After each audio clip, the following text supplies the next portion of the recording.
Now joining me on this story is Samajwadi party leader Anurag Bhadauria. Anurag ji, 9 मुख्यमंत्रियों ने ये लेटर लिखा है और साफ कहा गया है कि इस समय सेंट्रल एजेंसीज, चाहे वो सीबीआई हो चाहे वो ईडी हो, उनका इस्तेमाल किया जा रहा है ताकि ऑपोजिशन पार्टीज की आवाज को दबाया जा सके। देखिए, जो आपको इतने दिनों से जो देखने को मिल रहा है, जिस तरह से कार्रवाई हुई है, कहीं भारतीय जनता पार्टी के नेताओं पे तो कोई कार्रवाई देखने को मिली नहीं। इसके पहले जो लोग दूसरी पार्टी में हुआ करते थे, जो भारतीय जनता पार्टी में अब शामिल हो गए, उनके ऊपर कार्रवाई भी बंद हो गई है। उन पे आज केसेस भी नहीं चल रहे। कितने ऐसे लोग हैं महाराष्ट्र की गवर्नमेंट में भी आप देखोगे, जो लोग शिवसेना की जब सरकार थी और भारतीय जनता पार्टी अपोजिशन में थी, जिन विधायकों पे आरोप लगा रही थी कि इनमें भ्रष्टाचार का आरोप है, वही विधायक अब वो शिंदे ग्रुप में शामिल होकर बीजेपी को सपोर्ट कर रहे हैं। तो अब उनके बारे में कोई, उनके यहाँ कोई रेड नहीं हो रही, उनके ऊपर कोई कार्रवाई नहीं हो रही है। तो कहीं ना कहीं कुछ तो है कि भारतीय जनता पार्टी के नेताओं पे अब तक कोई कार्रवाई हुई है। तो बताइए, भारतीय जनता पार्टी के इतने बड़े बड़े नेता हैं जिनके क्या उन पे कोई भी ऐसा नहीं है जिस पर इस तरह की कार्रवाई हुई हो? अपोजिशन पे ही सारी कार्रवाई क्यों? सवाल ये है।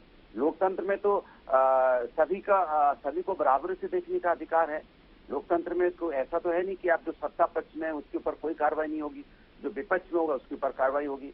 विपक्ष जो होता है लोकतंत्र में, उसका उतना ही अधिकार होता है जितना सत्ता पक्ष का होता है।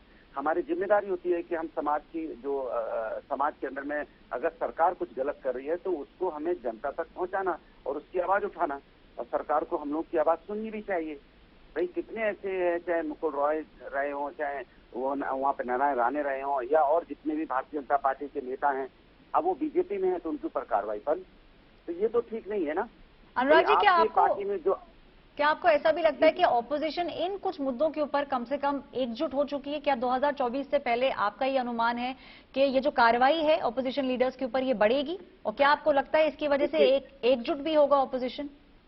देखिए, बात जनता की है। यहाँ पे हम जनता के मुद्दों को लेके सरकार से लड़ रहे हैं। जनता के मुद्दे क्या है?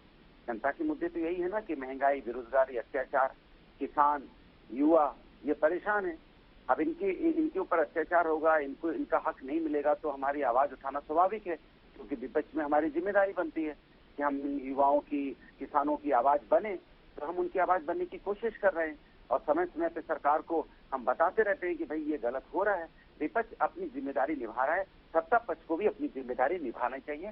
सत्ता पक्ष अपनी जिम्मेदारी नहीं निभा रहा है तो मेरी मजबूरी होती है कि सत्ता पक्ष को याद दिलाना कि आपकी जिम्मेदारियां क्या हैं। विपक्ष के नाते हमें उसको जिम्मेदारियां याद दिलाना पड़ता है। देखिए अनुराग जी, आप कह रहे हैं कि आपको जो है सत्ता को याद दिलाना पड़ेगा उनकी जिम्मेदारियां क्या हैं। शहजाद पूनावाला, भारतीय जनता पार्टी के जो स्पोक्स पर्सन है, वो हमारे साथ फोन लाइन पे जुड़े हुए हैं। शहजाद, अनुराग भदौरिया समाजवादी पार्टी के लीडर का ये कहना है कि इस समय ऑपोजिशन को टारगेट किया जा रहा है। जितनी भी एजेंसीज हैं, चाहे वो सीबीआई हो चाहे वो ईडी हो, उनका इस्तेमाल किया जा रहा है ताकि विपक्षी पार्टियों की आवाज को दबाया जा सके। देखिए, जो लोगों ने अपनी शुरुआत इंडिया अगेंस्ट करप्शन से की थी, आज agenda and alliance of corruption में आ चुके हैं। आज मनीष सिसोदिया जेल में है क्योंकि कोर्ट ने उनको रिमांड दी है। आज सत्येंद्र जैन 9 महीने से जेल में क्योंकि कोर्ट ने उनको रिलीफ डिनाई किया है। आज नवाब मलिक जेल में क्योंकि हाईएस्ट कोर्ट ने उनको रिलीफ डिनाई किया है। दाऊद के साथ उनके संबंध निकले, ये कोर्ट ने कहा है।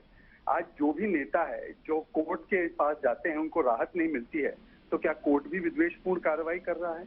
तो मुझे लगता है ये लेटर तो उन्होंने कोर्ट के खिलाफ लिखा है, कोर्ट के खिलाफ जो है बायस एलिज किया है, तो उनको कोर्ट के पास जाना चाहिए और कोर्ट को बताना चाहिए। पर बार बार देखिए, इस प्रकार का विक्टिमहुड कार्ड खेलना और वेंडेटा चिल्लाना, और ये यूपीए के साथ शासन किया जब यूपीए के समय पर सीबीआई को केस फायरिज कहा गया। आज 8.5-9 वर्ष हो चुके हैं, एक भी बार कोर्ट से ऐसी टिप्पणी नहीं आई है। पर फिर भी मैं कहता हूं, यदि इनके पास कोई भी प्रमाण हो कि इनके खिलाफ वेंडेटा हो रहा है, या इनके पास कोई प्रमाण हो कि कोई नेता छूट गया है और जिसके ऊपर कार्रवाई होनी चाहिए, तो बिल्कुल कोर्ट में जाकर उसके खिलाफ कार्रवाई करवानी चाहिए। 8.5-9 वर्षों से हम केवल देखते हैं कि टेलीविजन पर डिसरप्शन करना और ऑब्सेशन करना केवल यही काम बच चुका है, और इसीलिए लोगों ने इनको रिजेक्ट कर दिया है। अब ये एजेंडा ऑफ करप्शन और अलायंस ऑफ करप्शन बना के आ रहे हैं। पहले सेकुलरिज्म के नाम पर गोलबंदी होती थी, अब भ्रष्टाचार के नाम पर गोलबंदी। जी शहजाद, अनुराग जी, अगर आपने सुना शहजाद पूनावाला ने जो कहा, अगर आप उसका जवाब देना चाहें तो। बिल्कुल, इन्होंने कहा पब्लिक ने इनको रिजेक्ट किया है, तो इसका मतलब ये मानते हैं कि 70 साल कांग्रेस ने अगर राज किया था तो पब्लिक ने उनको एक्सेप्ट किया। यही कहना चाहते हैं ना कि वो जो करप्शन कर रहे थे एक्सेप्ट। देखिए, सत्ता अलग चीज होती है, सत्ता अलग चीज होती है और जनता की सेवा करना अलग बात है। सत्ता में तो आप आ सकते हो कि हम 2 करोड़ लोगों को रोजगार देंगे, हम किसानों की इनकम दुगनी कर देंगे, यहाँ पे महंगाई खत्म हो जाएगी, बेरोजगारी खत्म हो जाएगी, और यहाँ पेट्रोल डीजल की कीमत एकदम कम हो जाएगी, रुपया मोटा हो जाएगा। ये सब तो सपने दिए थे ना हमारे, और उसके बाद हुआ क्या है रिजल्ट में? इसीलिए मैं आपसे कह रहा हूँ, सवाल ये नहीं है मध्य प्रदेश की सरकार कैसे गिराई गई, सबने देखा किस तरह से महाराष्ट्र की सरकार बदली, किस तरह से और दूसरी जगहों की सरकारें बदली गई हैं। तो क्या दिखाई नहीं पड़ रहा है? अगर हम इसमें आवाज उठाएंगे तो क्या गलत है भाई? और ये मुझे पूरा विश्वास है सरकार इसको सुनेगी, क्योंकि सरकार की जिम्मेदारी होती है कि विपक्ष जो बात उठा रहा है सरकार उस पर गौर करे। यही लोकतंत्र की खूबसूरती होती है। और मुझे पूरा यकीन और विश्वास है कि केंद्र सरकार जो पत्र लिखा गया है, जिसमें बातें लिखी गई हैं, उसको जरूर नोटिस मिलेगी, क्योंकि ये हमें पूरा यकीन और विश्वास है। इस लोकतंत्र की खूबसूरती यही है, अगर विपक्ष कुछ कहता है तो सरकार सुनती है। Anurag Bhadolia very clearly saying that whatever the opposition says, the government has to listen to it. Shehzad Poonawalla saying that the government has been listening to what the opposition parties have to say for over quite some time now.